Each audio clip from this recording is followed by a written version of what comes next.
Let's see. Let's go to line number 3. Say good morning to the president of the NLTA, that's Newfoundland Labrador Teachers Association, Dean Ingram. Good morning, Dean. You're on the air. Good morning, Patty. How are you this morning? Great today. You? Good, good. Calling in wearing a different hat this morning, one that in a couple of weeks' time might fit a little looser on me, but I hope that's okay. Yeah, and I mean, you shared a note with me, and your intention is to, people are worried about getting back to business and getting back to the hair salon. You've got a different type of buzz cut coming up. Well, absolutely. I want to stress just for to say that Young Adult Cancer Canada, YAC, there's no doubt that that organization provides an absolute critical level of support for those young adults undergoing a battle of cancer. 100%. For me, I can speak from a place of personal experience with how those supports are so important for those going through it. And if I might share a little bit of my narrative to illustrate why I believe this cause is so important. If I go back in time, back to 2001, I was 32 years old. I'm not one of those young adults now, but I was then. I had a newborn son. I was very new in my career as a school administrator. And I found myself around Christmas of that year with a diagnosis of Hodgkin's lymphoma. Needless to say, that was an absolute, unequivocal punch in the gut that hit me and my family very hard at the time. I was fortunate enough to have a friend of my wife, a friend of mine, who stopped by to visit me. And the advantage of her visiting, she actually had that experience with that disease previously. That support that I received from her certainly helped me greatly. It helped me think that things were going to be okay. As that year progressed, I did actually undergo a full year of treatments. Now, I certainly started out with a very positive attitude towards it, felt this is no way this is going to slow me down. I'm going to beat this. I'm going to get back to work in reasonably short order. In fact, one of the stories I tell some others is that at the time, my Hodgkin's disease was the exact same disease that Marilyn Mew had. And I want to stress the quality of care that I received. The health science at the time was beyond. I can't stress enough how appreciable it was at that time. Certainly first rate. But when I visited my hematologist, the way I tried to deal through that positive attitude, and I asked him the question, well, when all this is over, will I be able to play hockey? His response was absolutely, and my response was good, because I blessed it well couldn't before. Tried to deal with it there. However, over time, that positive attitude certainly started to wane.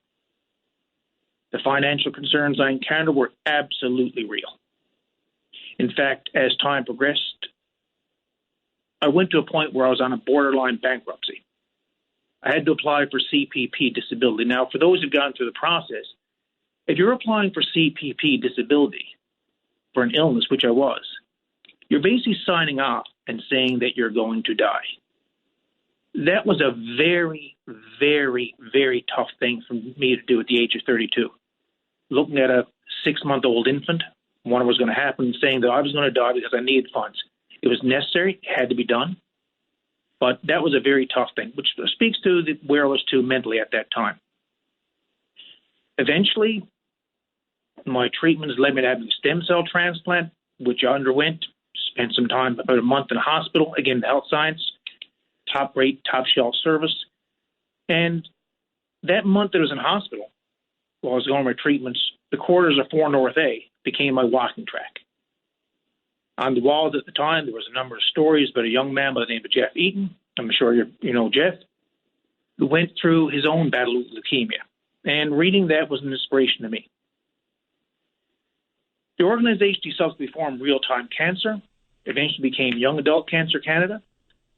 And that organization absolutely provides those needed supports for those young adults that are going through what I went through 18 years ago.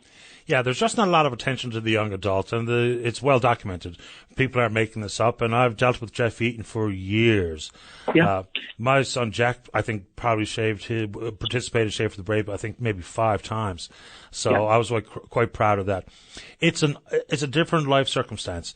You're just getting into a relationship, you're just graduating, you're just entering the workforce, whatever that might be. It's different than other age groups, not to make it more important or otherwise.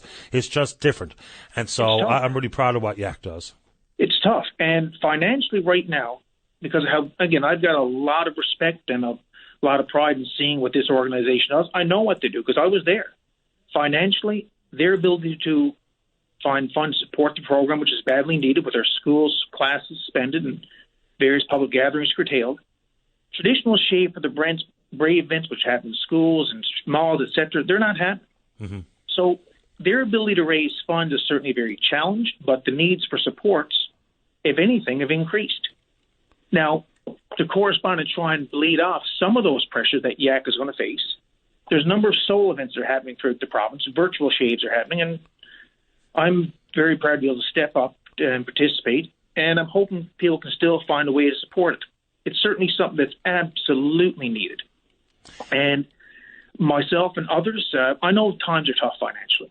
I know that the pressures are real across this entire province, but I do hope that the province can find a way to support various Shave for the Brave solo events, and I'm one of them. And for those that are interested in supporting either my solo shave or someone else's, if you go to shaveforthebrave.ca, certainly there's a number of people that are trying to do this, because I know what it's like to be one of those young adults, and they absolutely need supports, and the only way those supports can be provided is that YAC is able to provide the program, and they need funds to be able to do that. And I'm hoping I could do some small part to help them with that. Well, good on you for doing it, and people can go to the Young Adult Cancer Canada site.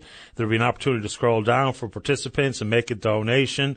Good on you for doing what you're doing. I was unaware of your Hodgkin's lymphoma diagnosis in years past, so I'm glad you told us that story and promote Young Adult Cancer Canada. It's a worthwhile organization that does terrific stuff. So good luck with it, and congratulations. Thank you, Dean. No, thank you, Patty. Take good care of yourself. Goodbye. All right, bye-bye. All right, let's take a break. When we come back, Tom wants to talk a little Nalcor, everybody's favorite whipping post. And then we're talking to you. Don't go away.